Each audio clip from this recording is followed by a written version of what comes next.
What's up, everyone? Darkside Phil here, and welcome to the first episode of Ask the King of the new year, 2013. Today is January 10th, 2013. Incidentally, this is also the first episode of Ask the King to be exclusively aired on the King of Hate Vlogs, my new vlogging-only channel. So, welcome to anyone who is a newcomer to the channel or to the show.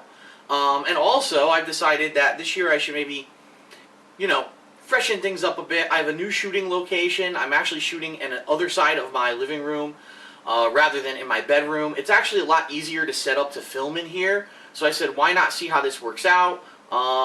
So here goes. Okay, so Ask the King. If you're not aware, if you're a new subscriber to this channel or you've never seen Ask the King before, well, I don't blame you. It's been several months since I did one of these because I was so busy during the end of the year playing all the new releases and doing my year-end series. Ask the King is basically a fan mail series. It's a method by which you, the viewers and fans, can send me questions via multiple avenues, whether it's posting on my website, thekingofhate.com, where there's a thread specifically for Ask the King, and you can actually, right now, you can go there and post up for next month's version of Ask the King, which tentatively I've scheduled it for the end of February. It's like February 28th or something like that. So you can head over there and post your questions up right now.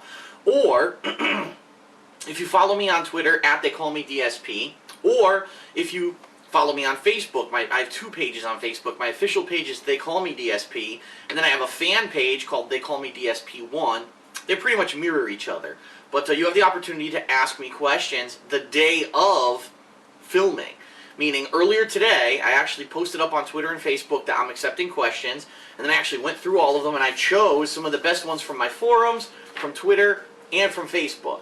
And just to let everyone know, this is going to be a longer episode, meaning it's going to be multiple parts, and it might be longer than usual, simply because I have so many questions saved up, and good questions, over the past several months, because I haven't done one of these since October, okay? So, just to warn you preemptively, it's going to be a long episode, but I think it'll be a good one, with lots of content, okay? So without further ado, I'll start my stopwatch now, because I actually have a stopwatch to time myself to make sure I don't go too long on this part. Let's get started with some of the questions. And just to let everyone know, I choose questions on a couple different reasons. Actually, one of the questions is how do I choose my questions, so I'm going to cover that in this episode. But sometimes there's questions that are asked by a bunch of people that are more common questions, and I answer those as well. And I'm actually going to address some of those in this episode too. Okay, so let's get started. We got a lot to cover. The first question was a common question. A lot of people have been asking me this over the past day or two. It's become public knowledge, even though it shouldn't have, because a lot of people, have non-disclosure agreements, but it's become public knowledge over the past several days that Machinima is doing a series of pay cuts with their partnered channels, okay?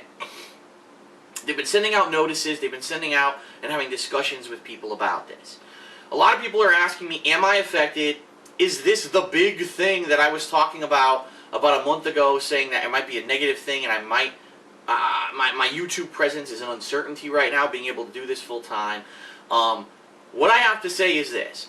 Once again, I can't give you specific details, but I am going to have a big video talking about 2013 as a whole, my status now, because I have talked with Machinima about a certain subject that I needed to talk with them about, and we've come to a conclusion to the situation. But I don't want to spend this whole video talking about it. So I'm going to do a special video this weekend. It's either going to be Saturday or Sunday, most likely Saturday, where here on the King of Hate Vlogs, I'm going to kind of try to elaborate as much as I can without giving you specifics that I can't give you on what's been going on the situation with myself, my YouTube presence, and hopefully this will clear stuff up for a lot of people, okay? So what I'm basically telling you is, I'm going to have a video this weekend to specifically discuss it, because I finally have an answer for everyone, but I want to let everyone understand what exactly it entails, what's going on, and how you can basically help and participate this year, okay? Alright, so, that's that. We'll talk about that this weekend. I don't want to address it right now because I've got so many other good questions. This weekend, you can learn all about that here on the King of Hate Vlogs, so definitely check that out. Okay. So now on to some questions. First question. Phil, every time I either see a weekend preview or a channel update, you're drinking out of what looks like a German beer mug. That's correct. This is actually a beer Stein. This is a Stein, and a lot of people probably don't know this anymore because I haven't mentioned it in quite a long time. But the Stein has my logo on it, and it is available on Cafe Press. If you go to cafepress.com/darksidephil, I have all kinds of merch available for purchase there, and I haven't mentioned it in 100 years for a couple reasons. Number one, I don't want people to feel like I'm a shill, that I'm just trying to shove shit down your throat, you know what I mean? The only reason I actually created the Cafe Press page with the merch there is because several years back fans were asking me, gee Phil, it's the holidays, isn't there something that we can do to maybe have a gift of something that's related to you? And so I created the page to do that. I make very, very little money. I mean, I'm serious, if you buy a beer Stein, I probably make like $1 to $2. So it's not like I'm making any significant money whatsoever off of it, but it's nice to know that it exists. So stuff like this is available over on the Cafe Press page if anyone ever wants to check it out. I honestly don't even check it anymore to see if anyone buys anything. So every once in a while I get a couple bucks trickled into my PayPal account and I'm like, wow, well at least someone got something out of it. And it makes me, you know, smile a little bit that people are enjoying merch related to me. But that's not his question. His question is actually, what's in the mug, or what's in the Stein when you drink from it in some of your videos? That's from God of Death 175. The bottom line is this: I have never drank anything out of this mug besides water. And that's the God's honest truth. I actually have a Brita water filter in my fridge, and it's a what do you call it? A pitcher, and it filters the water, and I drink filtered water pretty much all day. It's the healthy alternative to having, you know, constant sugary drinks and such, and I actually like the taste of the Brita filtered water better than regular tap water. Okay, next question. Dear Phil, with your indefinite hiatus of Project 7, will you be showing anything else when you do your next convention panel? Will you just give a quick speech and open the floor to Q&A, or will you just not be doing any further convention panels in the foreseeable future? And that's from the Lemon. Here's the bottom line. We fully wanted to do a full convention schedule in 2013. When I say we, I mean myself, John Rambo, OJ, Panda Lee, you know, the group that would be the core group to go around doing conventions and such. But unfortunately, things didn't work out with MagFest. They denied our request for a panel this year, and, you know, they basically tried every possible way to make me not be angry about the situation, even though, I'll be honest, I was disappointed and I was angry about the situation, being that I had an extremely successful panel in 2012. It launched our popular Project 7 web series. I had lots of new stuff to talk about come 2013, and they basically denied me, and they blew smoke up my ass, saying things such as, oh, well, we don't want the same people every year because then it seems like the good old boys club. But then I look on their website and I look and see who had panels, and it's pretty much all the same people who always have panels, so it's kind of nonsense. It really is. But it is what it is. It's their convention. They're going to pick and choose who they want. Apparently, I'm too small potatoes to have a panel at their event. I'll try again next year, you know? That's all you can do. You can say, oh, well, it happened. You can't really have hard feelings about it. It's their event. They can do what they want, and I'll just try again next year. Now, Too Many Games, last year in 2012, we were actually some of the featured guests. Along with the AVGN, we were highlighted guests, and we had a panel there that was extremely successful. The panel room was overflowing with people. And again, we talked about Project 7. John and OJ talked about Schnozman and Hole Punch. We had a lot to talk about. This coming year, unfortunately, Too Many Games is scheduled the exact same week as E3. And we're having a tough time because we want to be there. They've actually invited us back to be featured guests. And I want to go. I absolutely want to go. But I don't know if it's feasible with my back the way it is to be able to travel to E3 during the week, fly into Philadelphia for the weekend to do the convention. But the other flip side of that is there's no guarantee that I'm going to be able to get into E3. Last year I was able to get in as a promotion by Machinima. This year Machinima has told me they're not even going to start talking about the possibility of E3 until the end of the first quarter. So there's no guarantee I would even get in. You know what I mean? And that being said, I'm not sure whether or not it's going to be even possible for me to go to E3 in 2013. I'd like to, but there's no guarantee. Therefore, depending on that, it could affect the Too Many Games. So here's another opportunity. I'd love to do a panel, but I don't know if I'm going to be able to. What I can say is it's come to light this past week that Screw Attack is actually doing their gaming convention again. They actually did it back in 2009, and I didn't have the opportunity to attend that year, but they're bringing it back for 2013. This is in Texas. It's going to have vendor tables. It's going to have panels. Now, the thing is, again, I don't know if they're going to allow me to have a panel. I'm going to talk with John Rambo about it this weekend, see if he's interested in doing it. And if he is, we might actually shoot out a contact out to Screw Attack and see if they would allow us to hold a panel. I really think that their gaming convention is more focused on their own fan base, and I used to be a fan of theirs. Like, I used to be a part of their community. I used to talk with them and do stuff. When I went to MagFest in 2007, I hung out with them the entire time. But things have changed. Now I have my own YouTube presence. I don't really follow anyone on the internet anymore. So it's not like I'm part of their community. So I don't know if they would allow me to have a panel. At the least, they may allow me to have a vendor table. So this is a possibility of a convention we may attend this year. But let me put it to you this way, if we do have a panel at any convention, I have plenty to talk about. I can talk about future plans. I can talk about some of my new series. John, I'm sure he's always got new things in the pipeline that he wants to talk about. So it might not be about Project 7, but it would definitely be a panel where we'd be discussing some future projects. So I hope that answers your question, the lemon. Okay, next question. Sup, Phil? What made you switch your Xbox profile to private back around March? I used to like browsing your gamer card and seeing what achievements you've won and games you played. Will you ever switch it back to being viewable? That's from Dejected Santa. I apologize to anyone who used to like to browse my achievements and such and compare them to themselves and things like that. I had to do it for a very specific reason. Sometimes I play games and it might be a surprise game. I do this several times a year where maybe there's a game that I didn't previously announce and I just feel like playing it. Well, I like the aspect that it's a surprise game. It builds up suspense, and then when people finally see the video, they're like, "Oh, that's cool! It's this or this game or such and such." Unfortunately, some people used to immediately, when I would say surprise game, jump on my Xbox profile and look at the achievements and see what game I'm playing, and that would spoil the whole surprise. And they would start tweeting about it and posting about it. Oh, he's playing this, he's playing that, those people are fucking spoil sports. Like, you understand, it's a cool thing when I'm playing something you may not expect. It's going to build up suspense. Why would you spoil? And people were just being dicks about it, and that's why I put it on private. So, unfortunately, it had to be done. Not to say that I play surprise games all the time, but I thought it was a fun thing. And because of the asshole idiots on the internet who think that that's funny, oh, I spoiled it, well, that's why I had to put my profile on private. Okay, next question.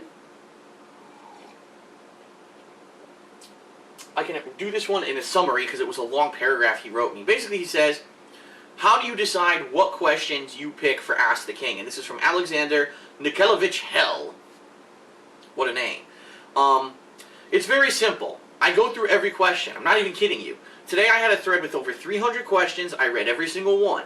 I also had over 100 Twitter questions and something like 90 Facebook questions. I read every question. And I pick and chose questions based off of a few criteria. Number one, is it a question that I think I could answer in a reasonable fashion? So for example, someone might say, Phil, what do you think of Magic the Gathering? Well, I've never played Magic the Gathering, so I can't really answer that question. I don't have enough knowledge about it. So that might be the kind of question that I'd skip. I also try to pick questions that I think people would want to hear the answers to, not an individual question. Like one person might say, Phil, are you ever going to play such and such a game? Well, not everyone wants to know if I'm going to specifically play such and such a game, so that's probably not a question I'm ever going to answer. A more generalized question with a subject matter that I could elaborate on, that's probably the kind of question that I'm going to pick. And then there is a thumbs up, thumbs down system on my forums where you can thumbs up or thumbs down a question that someone asks, and sometimes I go off of that. If there's a question that has 100 thumbs up and everyone wants to know, that might be the one that I pick. Whoops, almost knocked over my Stein. But that's not necessarily definitely the question I'm going to pick. It has to also relate, if it's something I'm interested in, I can give you an interesting answer to. So that's the criteria I use to pick my questions for Ask the King. Okay, next question. Hey Phil, you've been known, not recently but over time, as someone who's blocked a lot of people. Could you tell us the number of people you've blocked on your block list on YouTube? Thanks. That's from MegaGamer1006. It's time to finally address this because I really am getting tired of this kind of a notion, a mentality that people are believing this. No, I don't spend my whole day sitting on YouTube reading comments and blocking people. That's preposterous. Every once in a while, I take the time to read comments on videos to see what kind of feedback people have. And yes, every once in a while you'll have an asshole posting racist stuff, posting offensive stuff, posting retardedly destructive criticism like DSP sucks, he's fat, his voice is high pitched, he doesn't play games right, yada, stupid shit like that. Those are the people who get blocked. But the thing is, I don't do it on an active basis. I haven't, honestly, this week, I probably haven't checked comments on my videos. I was too busy uploading Sly, uploading Anarchy Reigns, doing vlogs. I just didn't have an opportunity to jump on there and start reading comments. So it doesn't happen often. I'll tell you exactly what happens. The people who do get blocked, who are few and far between, when they get blocked, keep in mind, these were the people who were whiny assholes to begin with. That's probably why they got blocked. So now they decide to become the vocal minority. And what I mean is, they're extremely loud, they complain, they whine, they'll do vlog videos about how DSP sucks and he blocked me and meh. And so all of a sudden, because they're so whiny, it seems like a large group of people have been blocked from my videos. The bottom line is that's not true. I very rarely have the time to be policing the comments. Now, I do like having a personal relationship with my fans. It's why I do series like Ask the King. It's why I do directly respond sometimes to people on Twitter or Facebook. I like having that relationship with my fans. It's something that a lot of bigger YouTubers don't do because they say, oh, I have too many fans, or they just don't want to single people out, or they just don't care. They just want to make videos and make money. They don't care about their fans. I do.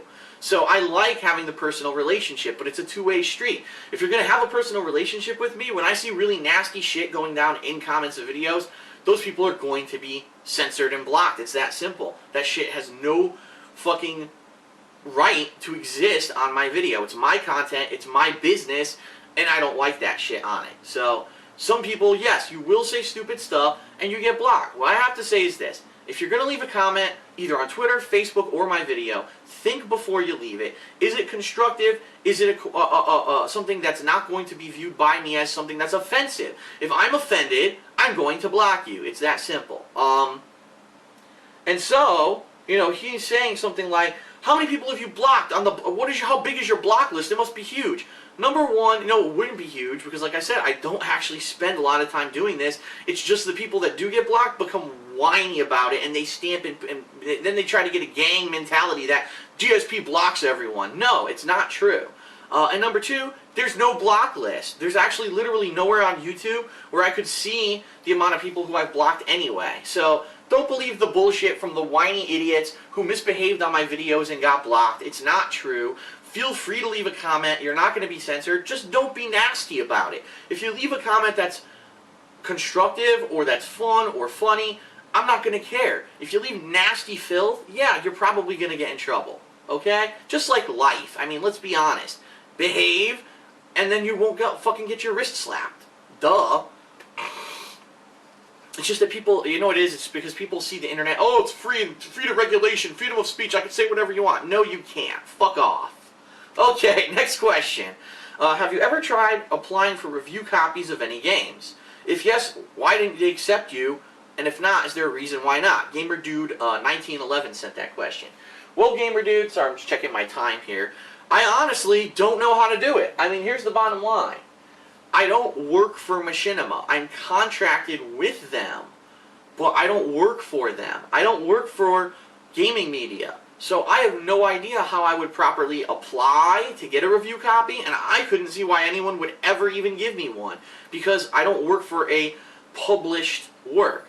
Now, I can understand why you think that I should be able to, because as you know, I have a wide reach on the internet. In fact, probably intelligent, informed people probably watch my Hateful Truths and my gameplay videos and use that to more intelligently judge if they're going to like the game rather than these mainstream reviewers.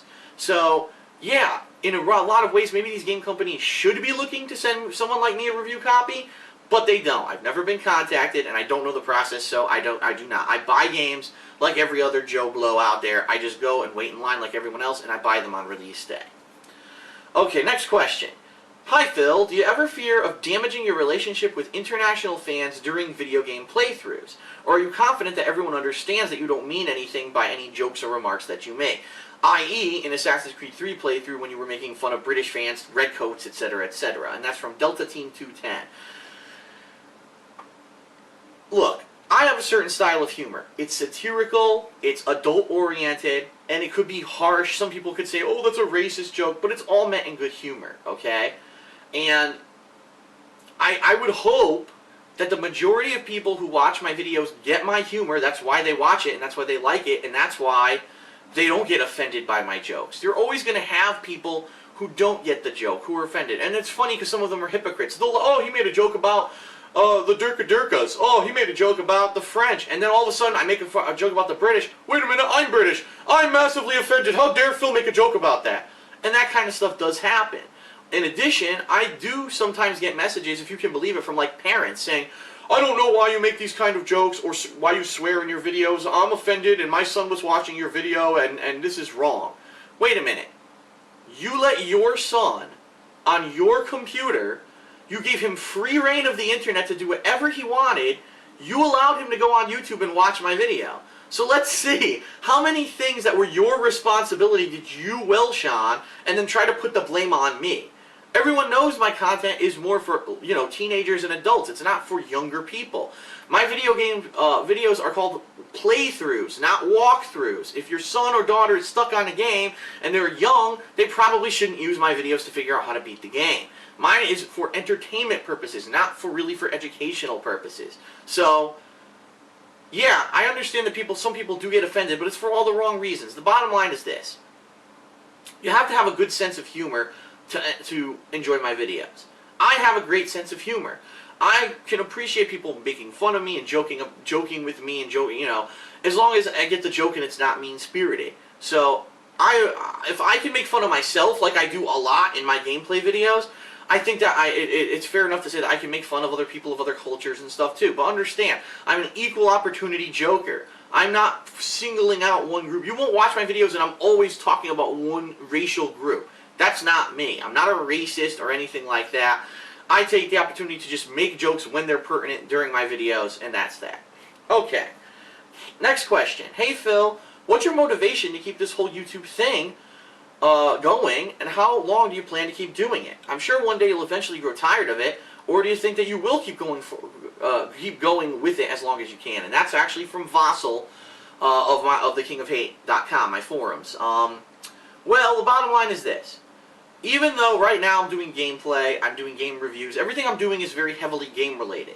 As you've noticed on the King of Hate vlogs, I am trying to start to maybe deviate myself a little bit from that. I do want to try to start some series that maybe aren't directly about gaming footage. And ideally what I would like to do is I would always love to have a YouTube presence because I love having the relationship with you, the viewers and fans. I love the back and forth. I love the interactivity. I love checking videos and say, wow, people really liked it. Look at the views. Look at the comments. I love that stuff, okay? So for the world, I wouldn't give that away. But at the same time, I understand that I'm not going to always want to do this full time. So ideally, what I would like to do is always possibly have a YouTube presence as long as it's feasible, but maybe it's a variation of what I do now. Maybe I play one game every so often, but it's not like me playing games all the time. Maybe I do game reviews, but it's not necessarily full game playthroughs anymore. I guess it all depends on, we'll have to see where this goes. I can't tell you one way or another where it's going to go, especially with this special video I'm going to be releasing this weekend talking about the status of everything going on in 2013. You'll get a little bit more of a picture of what I'm talking about, but I guess we're just going to have to see where this leads us. Okay? Next question. Hey Phil, I know you were heavily involved in the fighting game community, mainly Street Fighter, and would you go to your local arcades and you would go to local arcades before you started traveling to events.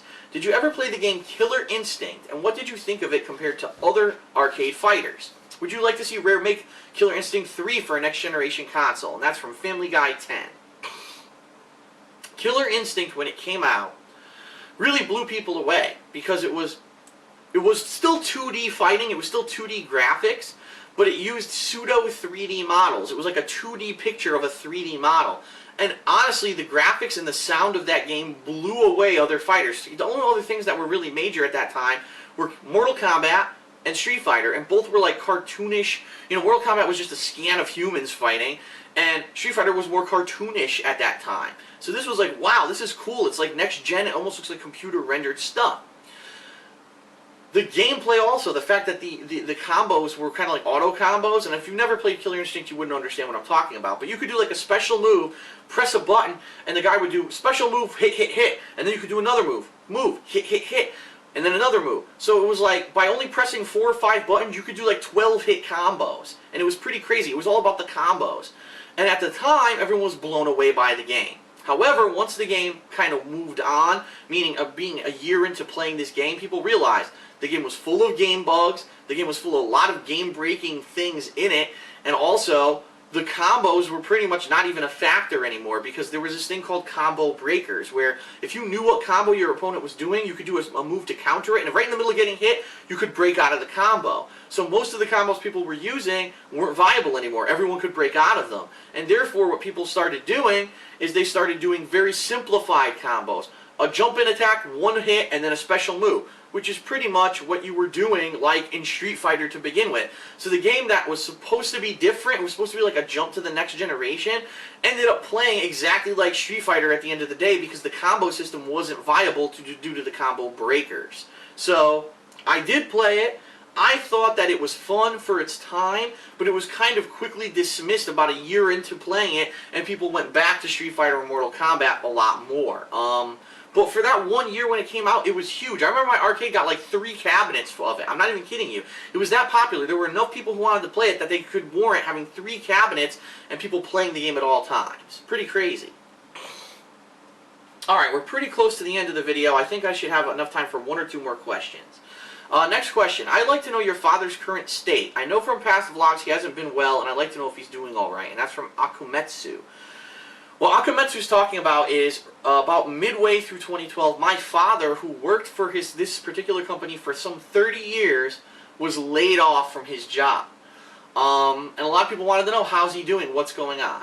Well, he was doing all right. His health care was covered for a certain amount of time. The company had to cover his health care for himself and my mom.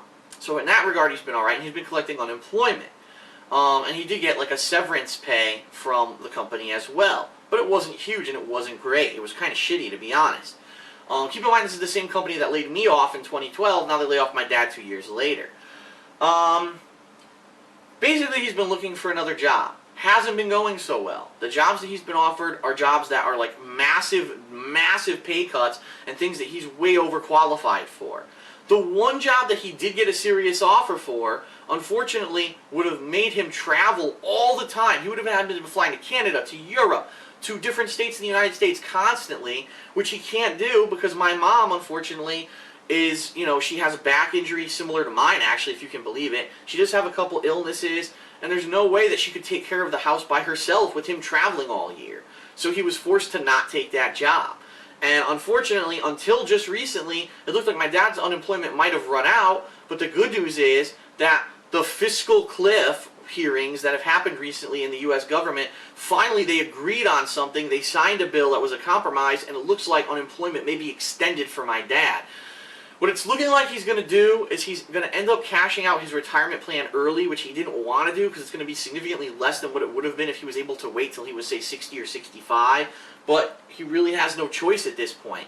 He's going to have to cash out his retirement plan early, take what he's getting from that plan, and then what he's going to have to do is try to find like a job that probably is not going to pay a lot of money, but it's enough to pay for health insurance for him and my mom, and just so that, they have enough to get by. And it's unfortunate. I mean, a guy who was a company guy, he was with this company for so long, and they basically kicked him away like garbage, totally disrespectfully, didn't care that he had all these years invested in the company. Similarly to how I was with the company for 5 years, and I had worked on redesigning things, and I had gone above and beyond, and I was getting all these recommendations from all my bosses. Wow, great job. I actually had gotten a recommendation from my job for going above and beyond the Call of Duty, and 2 months later, the company laid me off. That's what kind of company this is. It's fucking horrendous. It's not a company that anyone should be working for, to be honest. The management is awful. They don't know what the fuck they're doing. They're terrible people. I hope that things will go well for my dad. I hope that maybe he'll be able to find a job that's suitable, that's not strenuous, and that it's paying him enough money to cover the health insurance, and that between that and the retirement. And that's funny I'm saying that. Just listen to what I'm saying. He's taking his retirement, but he's still going to work because he has to. So what kind of retirement is that? That's the state that many Americans are facing today. Either they can't retire, or they're taking retirement early, and then they're still working and they never get to retire. It looks like that may be the situation my dad's in. I know that's not a good answer. It's not a happy answer, but that's the state of what my dad's going through right now. And I hope that, he knows that I'm there for him and that he needs help, that I'm here. So I'll keep everyone in the know.